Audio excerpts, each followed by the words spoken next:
Hello, I hope you all are doing great. ఈరోజు మనం ఇంట్లోని హోటల్ స్టైల్లో సాంబార్ ప్రిపేర్ చేసుకుంటున్నాం.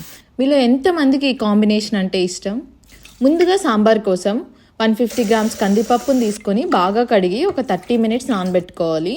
అందులో 2 వెల్లుల్లి రెబ్బలు, చిటికెడు పసుపు, 2 గ్లాసులు నీరు పోసి ప్రెషర్ కుక్కర్లో ఒక 3 to 4 విజిల్స్ వచ్చే వరకు ఉడికించుకోవాలి. ప్రెషర్ తగ్గిన తర్వాత అందులో 1 స్పూన్ కారం, 1 స్పూన్ ధనియాల పొడి, సాల్ట్ వేసి పప్పు గుత్తితో బాగా స్మాష్ చేసుకోవాలి. తర్వాత ఒక ప్యాన్లో ఒక 2 టేబుల్ స్పూన్స్ ఆయిల్ వేసుకొని 2 లేదా 3 ఎండుమిర్చి, కొద్దిగా ఆవాలు, జీలకర్ర, కరివేపాకు, వడియం వేసి ముందుగా బాగా వేయించుకోవాలి. ఇందులో ఇక్కడ చూపిస్తున్నట్లుగా పొడవుగా ఆనియన్ని కట్ చేసుకొని ఒక ఫుల్ పెద్ద ఆనియన్ని వేసేసుకోవాలి. 2-3 పచ్చిమిర్చిని ఇలా మధ్యలో ఘాట్లు పెట్టుకొని ఆనియన్తో పాటు వేసేసుకోవాలి.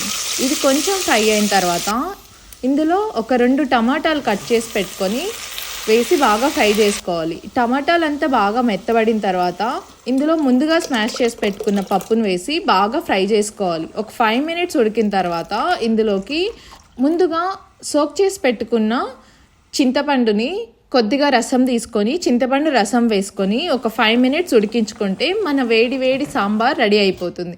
ఇప్పుడు ఈ సాంబార్ని వేడి వేడి ఇడ్లీ పైన ఈ సాంబార్ వేసి తింటుంటే సూపర్గా ఉంటుంది. I hope you like the video. Thank you so much for watching. Consider subscribing.